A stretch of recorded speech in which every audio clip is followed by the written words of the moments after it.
Sache, ô prince, qu'entre ces temps où l'océan engloutit l'Atlantide aux cités étincelantes et ceux-là qui virent l'ascension des fils d'Arias, fut un âge de prodiges. C'est par ces quelques mots qu'un jeune prince de l'Orient, las de la guerre et des conquêtes futiles imposées par son père, fera la découverte qui changera sa vie à tout jamais, celle des chroniques némédiennes, qui remontent à une époque ignorée de tous, oubliée dans les replis du temps, l'âge iborien et ses nombreux royaumes et merveilles. Mais un homme entre tous occupe les esprits et les longues soirées du prince, un homme devenu légendaire de son vivant puis ayant sombré lui aussi dans l'oubli, un homme dont les nombreux exploits contribuèrent pourtant à forger un monde nouveau. Né sur un champ de bataille dans la lointaine Cimmérie, terre sombre et rocailleuse que seuls les peuples nomades du Nord ont pu apprivoiser, Conan est un être d'exception. Aussi fort que rusé, il grandit entre les flammes de la forge de son père et les chasses dans la forêt, se mêlant aux autres enfants de son clan pour rejouer encore et encore d'antiques batailles contées par les ancêtres rieurs. Mais Chrome, le dieu sur la montagne, n'entend pas que ses nombreux enfants et adeptes puissent jouir tranquillement d'une vie simple. Non, ils doivent endurer les sévices et caprices du temps, la famine, la misère même parfois, afin de prouver à l'heure de leur mort qu'ils ont vécu dignement selon ses préceptes. Alors, rapidement, l'adolescent hirsute à la peau tannée est confronté à des choix douloureux et doit prendre des décisions cruciales pour l'avenir de son clan, malgré son jeune âge. Quand la guerre avec le royaume d'Aquilonie menace la vie des hommes des collines, tous les clans se rallient à la bannière d'un chef de guerre charismatique, dont Conan tirera plusieurs enseignements capitaux pour la suite de son parcours. Lors de la grande bataille de Vénarium, les Cimmériens obtiennent la liberté au prix du sang versé en masse. Conan a alors 16 ans, et il brûle désormais d'utiliser cette liberté pour parcourir le monde et découvrir par lui-même ces merveilles dont son grand-père l'a tant abreuvé. Sa première étape sera au nord, dans les terres gelées des Azes, où il poursuit la légende de l'Hyperborée, un royaume si magnifique qu'il semble être le paradis suprême, où les habitants bénéficient du savoir, de la paix et de l'immortalité. Hélas, Conan va rapidement s'apercevoir que ces dons prodigieux ont un prix atroce que seul le reste des mortels est chargé de payer. Capturé par les soldats des immortels, Conan parviendra à s'enfuir de justesse, non sans avoir appris au passage une rude leçon de vie. Désormais, il ne vivra que pour lui et rien que pour lui, et ne se laissera plus berner par les légendes de l'enfance. Mais il demeure curieux, parcouru d'une insatiable soif de nouveautés. Ses pas le mèneront partout où l'homme a un jour posé le pied, d'aventures prodigieuses en vulgaire rapine pour assurer sa survie, et il fera la rencontre de bien des compagnons durant son périple à la découverte du vaste monde. Risquant sa vie et luttant chaque fois pour que jamais ne faiblisse son ardent désir de liberté, Conan, ce barbare du Nord dont tous les civilisés se raillent,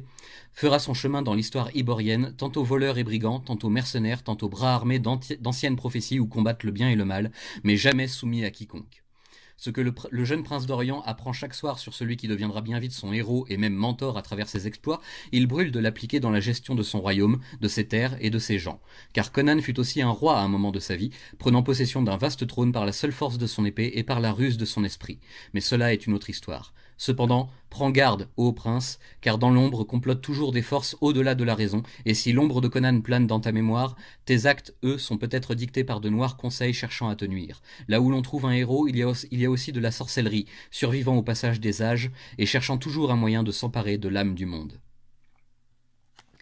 Conan le barbare, ou l'esprit libre par définition, la parfaite incarnation du rêve américain à l'époque de son auteur, Robert Irvin Howard, et l'idéalisation de sa conception bien singulière du mal qu'inflige la civilisation à l'homme. À travers les aventures de Conan, ce sont les déboires personnels de Howard qu'il faut imaginer, visualiser, revivre, en des temps difficiles et incertains où l'esprit fait souvent mieux que le muscle.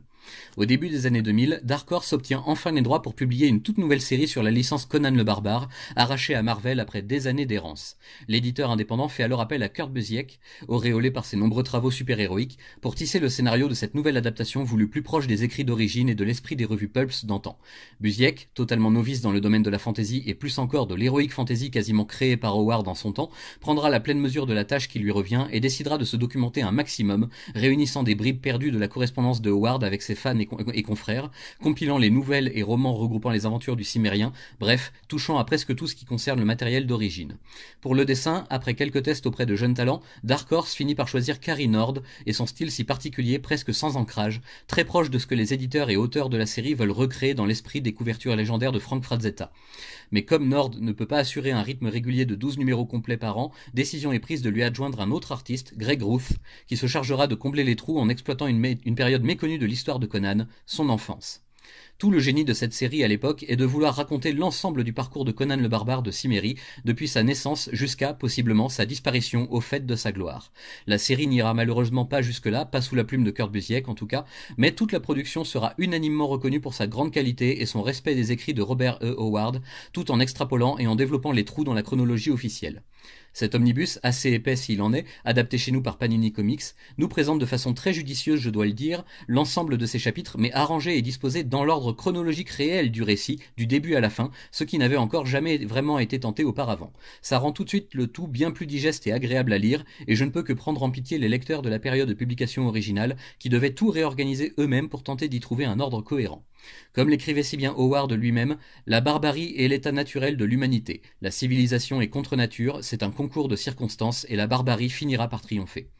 Dans ces quelques mots, l'auteur nous pousse à réfléchir sur les ascensions et chutes des grandes nations du passé comme du présent, à ce cycle apparemment inévitable où le barbare, l'étranger, l'inconnu, finit toujours par prendre la place de l'ordonné, du civilisé, avant de devenir lui-même civilisé et de céder plus tard la place à un autre barbare, et ainsi de suite, éternellement. Tout n'est que recommencement, et la découverte des aventures de Conan par le prince d'Orient annonce peut-être également un retour à ses valeurs d'un autre âge. Je ne vais pas m'éterniser sur la philosophie de Howard, je laisse cela à vous, cher public, qui aurez peut-être la patience de lire l'épais dossier bonus disponible à la fin de cet omnibus et qui contient une tonne de postfaces, de croquis préparatoires, d'analyses et de semi-biographies qui seront, je pense, toujours très utiles pour se faire sa propre idée. Je terminerai simplement en vantant une fois encore les mérites de Kurt Busiek comme scénariste et auteur de génie, véritable caméléon capable de s'adapter à toutes les difficultés et de permettre à son œuvre comme à son public de s'adapter en même temps à ces mêmes difficultés. Faut-il être un génie littéraire pour apprécier Conan le Barbare? Pas plus que pour les autres grandes œuvres du passé à mon avis, le mieux étant peut-être tout simplement d'avoir l'esprit ouvert et d'aimer plus que tout la liberté à n'importe quel prix. S'évader de notre monde pour visiter une version plus ancienne et plus sauvage à travers la lecture, romans, nouvelles, comics, qu'y a-t-il de mieux pour se libérer l'esprit?